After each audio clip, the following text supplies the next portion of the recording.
mais um vídeo do canal Gabriela e Arthur Aink.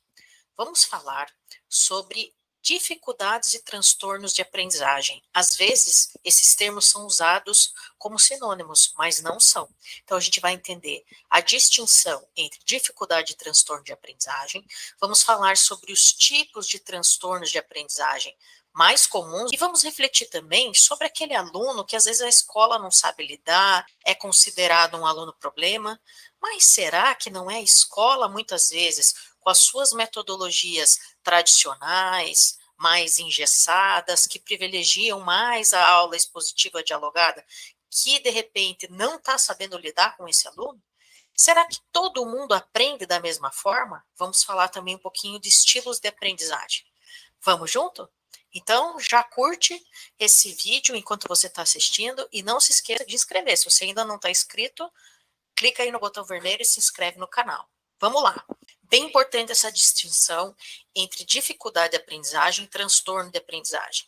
Tem dificuldade para aprender alguma coisa, é algo perfeitamente normal. Eu, você e tantas pessoas que a gente conhece têm dificuldade para aprender alguma coisa. É difícil alguém que consiga ter assim uma super performance em tudo, seja bom em tudo, até porque as áreas do conhecimento são diversas e a gente tem talentos diferentes, habilidades diferentes, competências que a gente vai desenvolvendo ao longo do tempo para uma coisa ou para outra. A gente acaba escolhendo áreas que a gente gosta mais ao longo da vida. E o mesmo acontece com as crianças e adolescentes na vida escolar. Então, isso é perfeitamente normal. Estima-se que entre 50% e 60% das crianças e adolescentes têm dificuldade de aprendizagem em alguma disciplina, em alguma área do conhecimento, justamente por conta da personalidade e dessas preferências, das habilidades de cada um. Então, dificuldade de aprendizagem é bem diferente de transtorno de aprendizagem. A dificuldade de aprendizagem, ela pode ser avaliada pelo conjunto de professores, em conversas com a pedagogia, né, a coordenação da escola, junto com os pais, para tentar entender. Essa dificuldade está localizada numa área do conhecimento? É específico, por exemplo, em matemática, em física? Ou é uma dificuldade que vem em todas as áreas, com todos os professores? E antes da gente querer taxar e dizer, a criança tem um transtorno, eu acho que essa criança é disléxica. Então, quais são as características? É necessária essa capacitação, né? O grupo de professores precisa ter cursos, capacitações, a escola precisa municiar toda a sua equipe docente e pedagógica para entender essa diferença entre dificuldade e transtorno de aprendizagem. O transtorno já é diferente. Ele sempre vai envolver questões neurológicas nesse processamento cognitivo que influenciam na aprendizagem. É aí que surgem os principais tipos de transtorno de aprendizagem. Eu vou enumerar cada um deles e vou deixar aqui também mais uma rapidíssima definição para que a gente fale sobre isso em outros vídeos. Então, a gente tem a disgrafia, a desortografia, a dislalia, a descalculia, tudo começa com dis, né? E também o TDAH, que é considerado um transtorno neurobiológico, que a gente já viu em outro vídeo, ó, o card aqui, se você quiser assistir esse vídeo, bem interessante, ele fala sobre diagnóstico e traz também alguns instrumentos para a gente tentar diagnosticar como um primeiro passo para procurar profissionais sobre isso, mas o TDAH também pode ser considerado um transtorno de aprendizagem. Com essas definições que vocês estão vendo aqui em tela, a gente já começa a entender que os transtornos da aprendizagem, sim, são questões que a gente deve se preocupar para quê? Para preparar os processos de ensino-aprendizagem para aquele estudante. Isso não quer dizer que, por conta do transtorno, esse estudante não vai aprender. Ele vai aprender. E é importante ter esse diagnóstico, sempre com o apoio do psicopedagogo, que é o profissional, junto com o psicólogo, que pode aplicar testes e trazer um parecer para a escola, para que a escola tenha que adaptar os seus processos.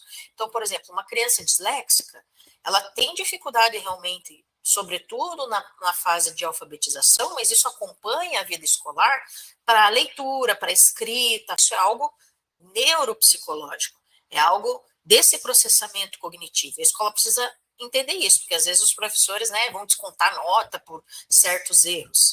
A descalculia, por exemplo, vai ter dificuldade em todas as atividades que envolvam quantidade, cálculos. Isso também precisa ser conhecido pela equipe pedagógica e pela escola para fazer as adaptações. Então, sempre ter esse olhar em que o aluno tem que ser o centro do processo de ensino-aprendizagem para que a aprendizagem seja significativa para ele e para que as adequações sejam feitas. Começando por esse olhar. Será que é uma dificuldade de aprendizagem? Será que é um transtorno? Se é um transtorno, como é que a gente faz o diagnóstico, faz um parecer e encaminha orientações para a escola? E na escola, como que a escola faz o plano de ensino individualizado para atender de maneira adequada a esse estudante com esse transtorno de aprendizagem? Um ponto muito importante para esse vídeo é pensar numa coisa. Qual é a proposta pedagógica da escola? Às vezes tem uma proposta ali enunciada, assumida no projeto pedagógico da escola, mas na prática, dentro da sala de aula, ainda temos, infelizmente, na nossa educação básica, um ensino muito tradicional. E a pedagogia tradicional, a gente sabe que ela já passou, né? E a gente não aprende só ouvindo, né? Ou só vendo, reproduzindo, fazendo anotações no caderno. E quando essas metodologias de ensino-aprendizagem são muito tradicionais e pouco práticas, não são aprendizagens que levam o aluno na mão na massa, a fazer experimentos, a entender o porquê dos fenômenos, o porquê daquele conhecimento, fica muito desmotivador. E hoje os nossos alunos já são nativos digitais, né? Então eles acessam as telas, eles têm acesso a muitos conteúdos interessantes, a jogos, e quando chega na sala de aula, a sala de aula ainda é a sala de aula do século passado. Vejam nessas duas imagens como é parecida a sala de aula do início do século XX e a nossa sala de aula agora, já na terceira década do século XXI. São muito parecidas. E não é só o ambiente físico que é igual, né? Essa questão da disciplina, não fala menino, agora não é hora de perguntar. Então a gente também vai ter um vídeo específico para falar de estilos de aprendizagem. Existem muitos estilos e as escolas, os professores também precisam conhecer os estilos de aprendizagem. Eu vou falar assim aquela classificação mais básica agora para vocês saberem, mas a gente também vai ter um vídeo sobre isso. Então, estilos de aprendizagem, de uma maneira mais básica, tem o estilo que ele é mais visual, né? Então, assim, você memoriza lugares, você lembra a roupa que você estava usando quando aconteceu tal coisa, você lembra um dia que você estava conversando com um amigo teu e o cenário que estava atrás. Esse é um estilo de aprendizagem mais visual, né? Então, esquemas visuais, o professor fazer uma explicação no quadro, né? As imagens que estão ali no material didático te ajudam a fixar o conteúdo.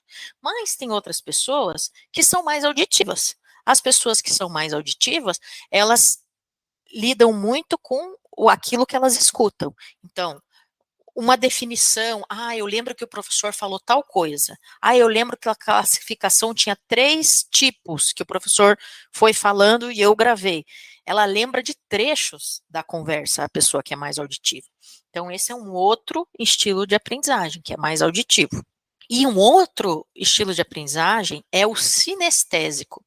A pessoa, sim, vai memorizar algumas coisas que ela vê, algumas coisas que ela escuta, mas ela precisa tocar, ela precisa experimentar, ela precisa ir para a prática e pôr a mão na massa. E quando ela conseguir manualmente manipular alguma coisa, aí ela nunca vai esquecer. Claro que essa é uma classificação bem básica de 3 estilos de aprendizagem principais, mas tem muitas ramificações, tem outros autores com outras classificações que dão conta dessa era que a gente vive, que é a era digital, e a gente também vai falar sobre isso. E vamos fazer uma corrente aqui. Não vamos estigmatizar as crianças e adolescentes, porque muito das dificuldades de aprendizagem são de responsabilidade da própria escola, da própria forma em que o conhecimento é construído. E às vezes nem construído, ele é só transmitido. Né? O aluno tem a função do quê? De receber aquele conhecimento, memorizar e reproduzir aquilo numa prova. Muito importante a gente ter essa reflexão. Será que acontece uma construção coletiva do conhecimento? Ou o aluno tem que ficar lá parado, passivo, recebendo informações que às vezes são só faladas ou com muito pouca interação, que não tem prática, que não tem experiências mão na massa para ele entender o porquê dos fenômenos, aí ele tem que só decorar e fazer uma prova que às vezes é pura decoreba, pura reprodução daquilo que está no material didático. Então, fica esse pensamento também. Será que muita coisa que a gente não pensa que é dificuldade de aprendizagem, quer rotular o aluno como um transtorno de aprendizagem, não é de responsabilidade do próprio sistema educacional? Então, se você gostou desse vídeo, compartilha, divulga para outras pessoas. Um abraço para vocês e tchau, tchau.